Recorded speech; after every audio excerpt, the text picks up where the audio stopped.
Hvad sker der?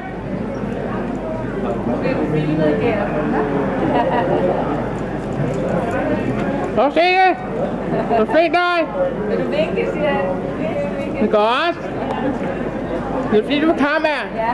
Men nu er din far. Ja. Jeg ved, hvad han hedder. Ja. Nej. Ole! Ole! Her!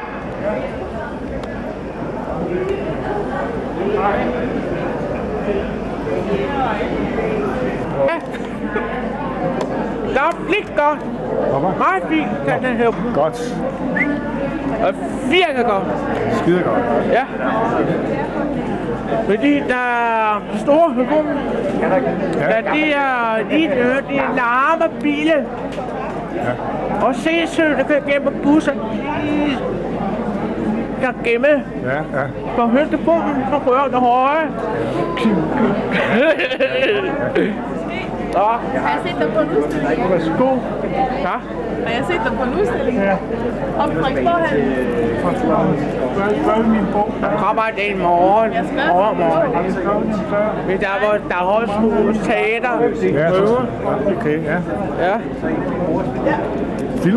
Filmer du også fra Daghøjskolen? Nej, det er min far har lovet det. Jeg kommer tilbage igen. Mor fødselsdag, 60 år. Det går du med.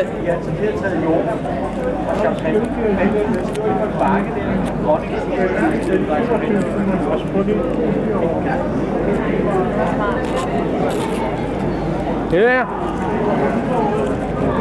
Vi holder lidt det her. Du gør hjem. Det virker. Det virker. Ja. Jeg har problemer med det nu, mens der ringer på døren om natten. Jeg vil godt stille ud. Det gør ikke noget. Det er godt nok. Der er fælde, der ringer op på formen. Det virker. Godt. Hvis jeg stikker så blikket, så forstyrrer jeg sover. Ja. Ja. Det kan du gøre, som du har lyst til. Ja. Der sker ikke noget ved det. Nej. Der står brandlarm. Jeg kan høre brandlarm. Jeg har købt mig brandlarm. Kan du høre den? Du kan høre. Og den larmer så meget, så den vågner. Nej, det er... Du kan høre. Ja. Så her. Ja. Så sagde den selv. Ja. Det er godt nok. Ja.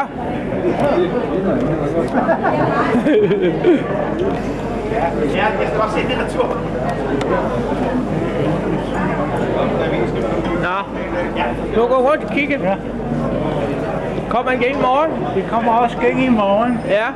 Jeg er fri til 12. Ja. Jeg har på lovse. Det er også klokken op.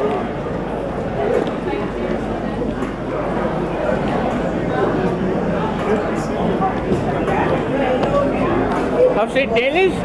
Ja, så er det godt. Hvorhen? Jeg ved ikke, han er nok gået. Og lige øjeblik, så.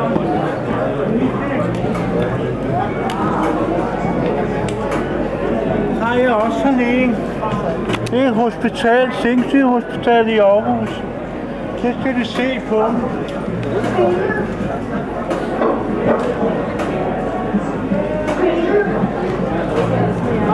Nej, jeg har lært det.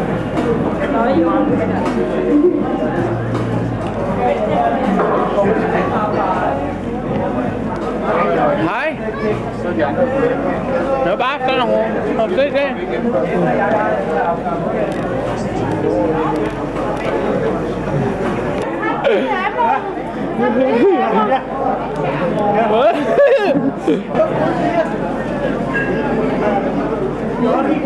Ja, prøv lige se her, det ser pænt ud der. Det er store kakler på. Kan du tage? Kom se her. Ja. Ja. Og på staller og på vatsur. Larmer vatsur og på staller. Ja. Nej, jeg larmer.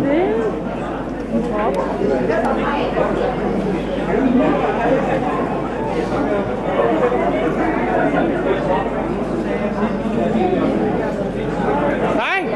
Hej for dig. Tak for sidste. Ja, tak. Jeg håber, at det står igen. Ja, det gør du vel. Ja. Det er godt. godt at faste kunder i butikken.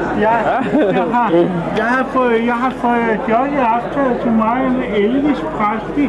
Det er Elvis i Harlem. Ja. Den er god. Og Captain Jones. I Superhero-film. Det er lige noget. Ja. Det er gode. Ja.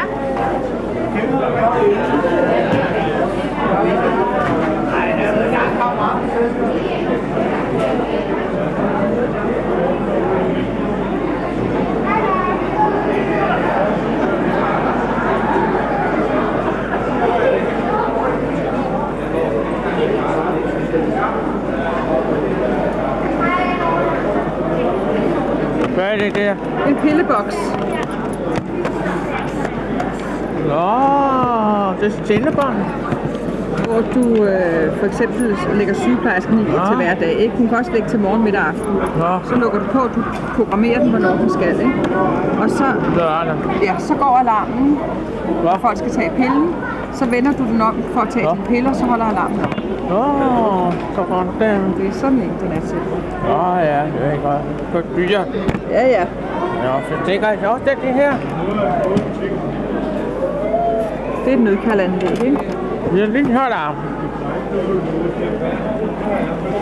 Det er sjovt, den her. Ja.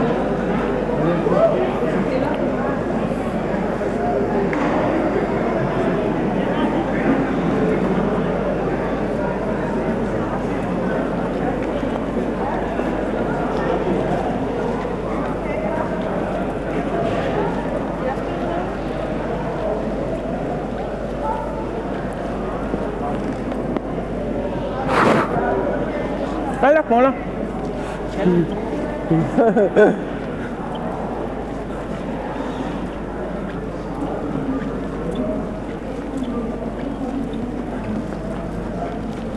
Nej, nu... Ej, jeg kan ikke sige.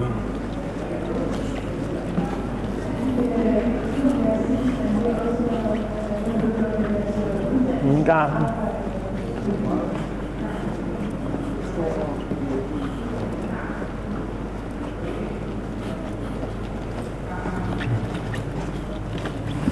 Nej, ikke noget. Nej!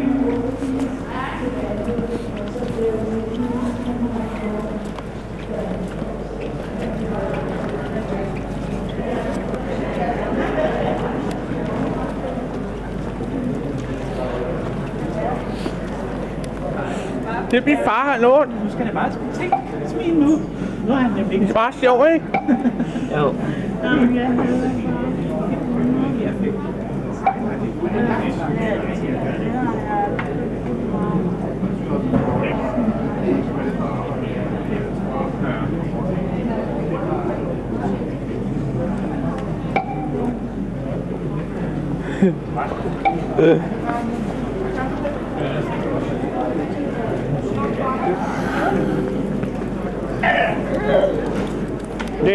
Det her lys, der hører bare. Det er flot at høre fra. Ja. Det ved jeg. Tak for det. Velbekomme. Kan du have det godt? Hvis ikke der spiller højt nogen. Ej, det er som, at du kan skrue op og ned for høreapparatet. Se her. Så der. Hvordan tager får hun den ene? Det er sådan en lille modtager, som sidder på her. Ja. Og så sammen med den her. Ja, det er nemlig rigtigt. Så man kan bruge det i undervisning og sådan noget som møde. Ja, men jeg har hjemme ikke og det er jo præcis formand. Nå, okay. Ja. Så senere, så jeg går og hører det. Ja. Og jeg har og tegnsbog. Ja, det er jo en god ting. Ja, godt.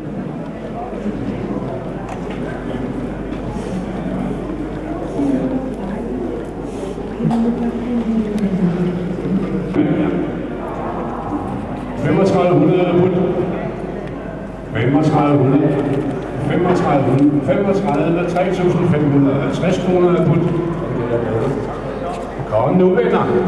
Hvem skal gå med billedet? Hva? Hvem skal gå med billedet? Hvem vil fornærme? Nej, det er der vist ikke nogen, der vil. 3.550 er put. 3.600 lige ud af put.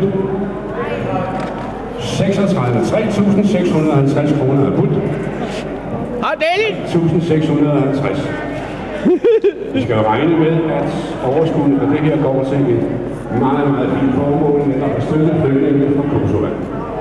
3.650 er put. 3.700 er put.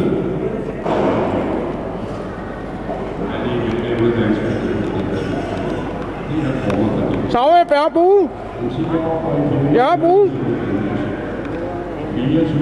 Ja, bruge. Ja. Nå.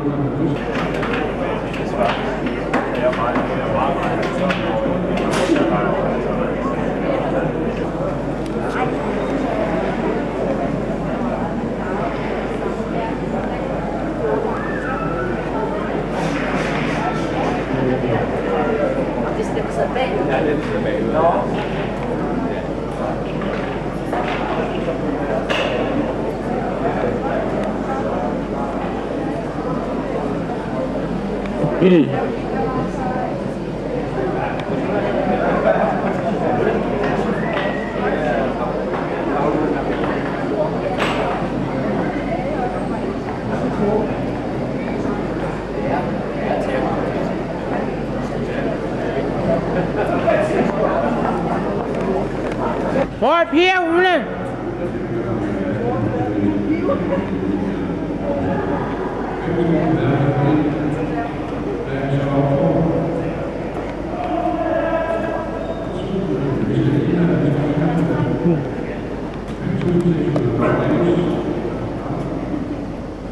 Nu siger, hvad du siger?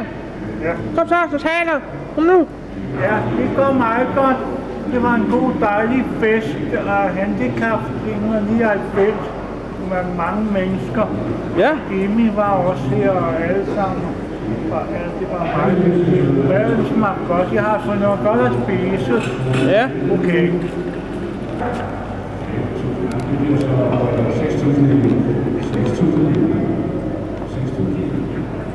6.900.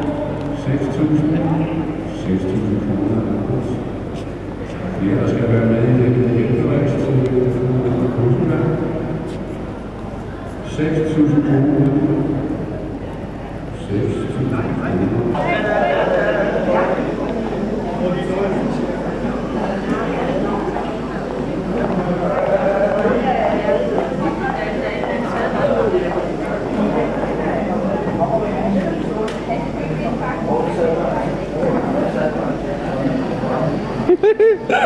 Jeg har samlet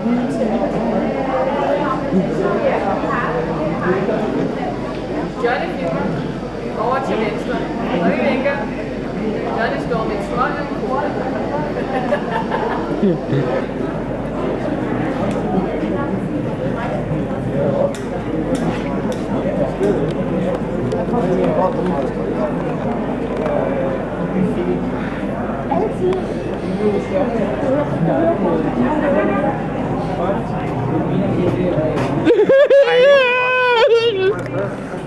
John for satan.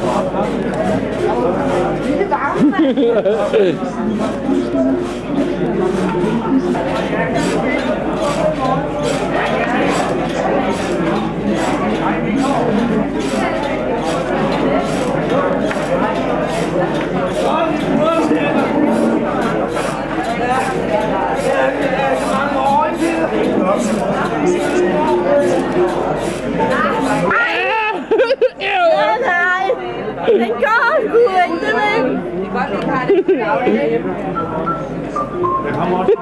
Så er det godt.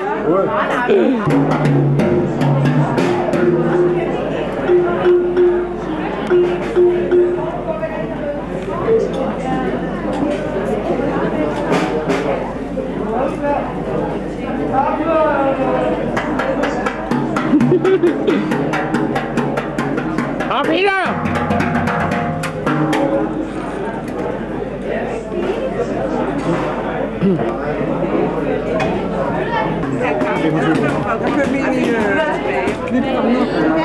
Klarer du? Ria? Klarer du? Ja, nu kommer... Nå ja. Nu er det hende, der ikke kan lide. Jamen, det får du bare. Så er der ingen tunge her. Ej, nu Michael!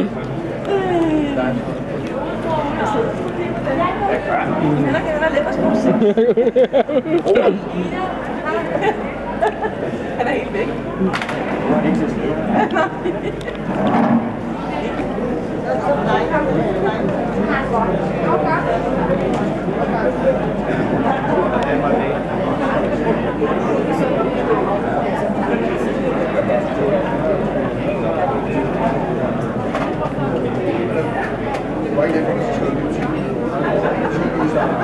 Jeg har ikke fået, han er plads til.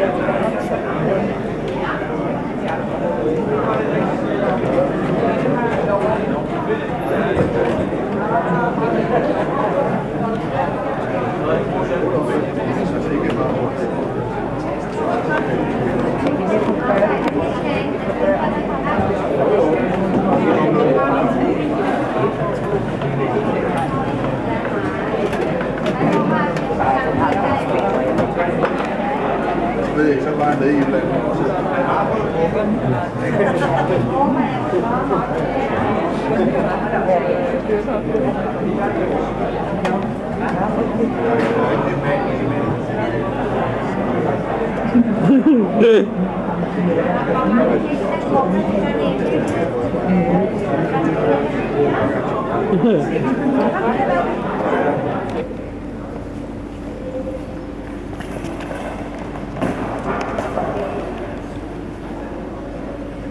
Ulla!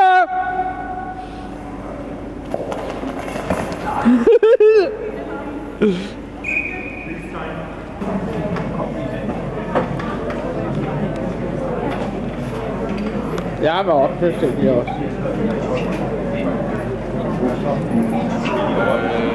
Så jeg holder jo helt forkert, for jeg holder ud for det hvis jeg vil. Og jeg kan få kaffe ud for det, der ikke er det der sæde, vi skal sidde i bilen. Har du været ude selv? Okay. Vi går ud på en lille hej. Super godt.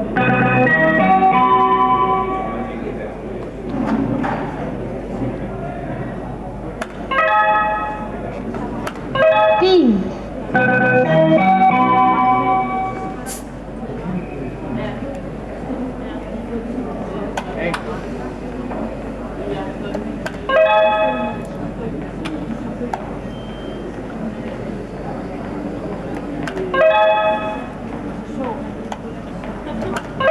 Flot.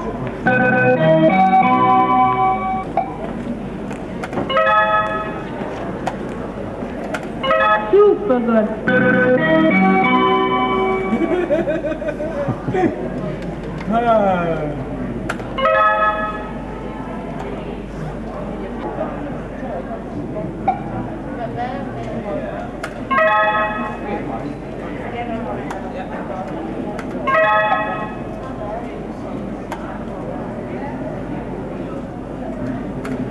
Super godt.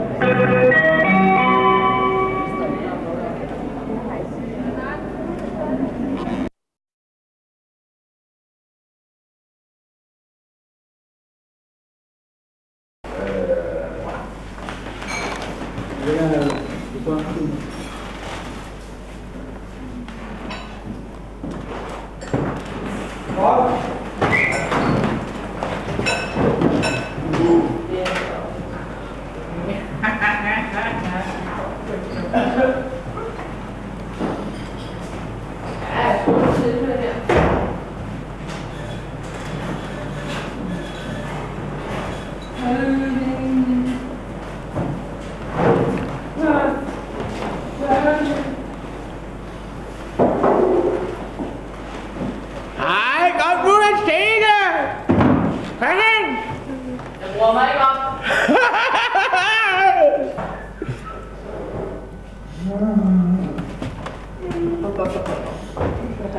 Smart æble.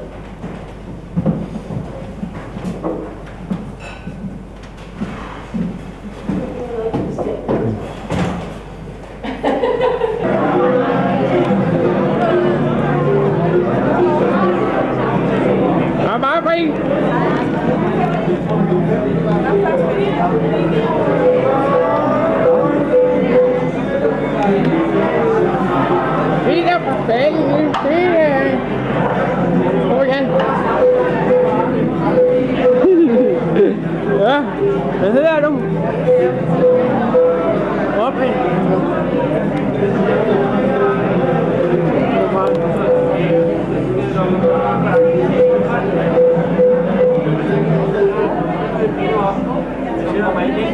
Birli? Nu er det væk, Birli. Godt.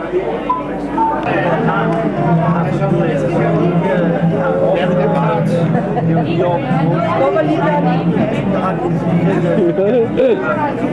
Man skal over og se.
Nå, du ser kamphavn.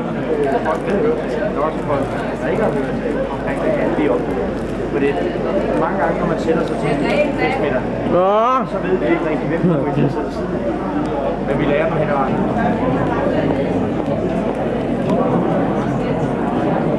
Ole, hvad med de katte? Hvad med de katte? Ja, det er meget hyggeligt dejlig dag. Og set mange mennesker for 2 dage. Det er meget godt at have alle de katte og udstilling og forstand. Jesper Lykke var også med Annie og Arne Bjerning og Kim og Tom og Lars Kofod. Hvem er de katte? Janne Søren. Hvem er de katte? Kommer ikke i dag. Nå. Det er jo ikke klart. Det var rigtig godt. Handicap 99. Messen 1999. Ja. Meget godt. Sådan.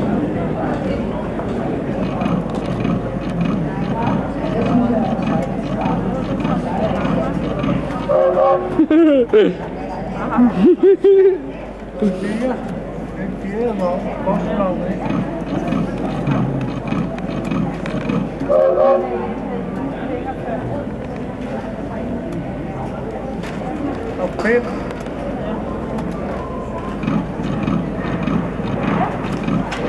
Det er Pep Kunstnavn. Ja,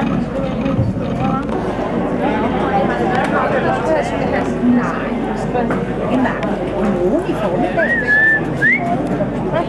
Det er sgu ikke nej, det er ikke i dag. Nej, jeg ved ikke, at jeg sagde, godt, der havde det været.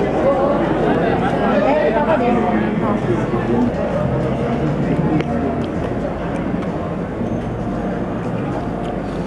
Det må du godt.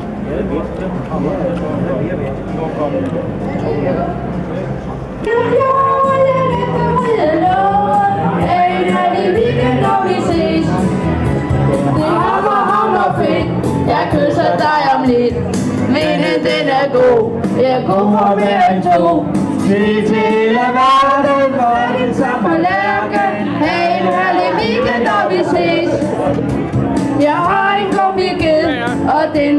og fed. Den lugter under skov, den er rigtig gummisved. Jeg letter på kaskade.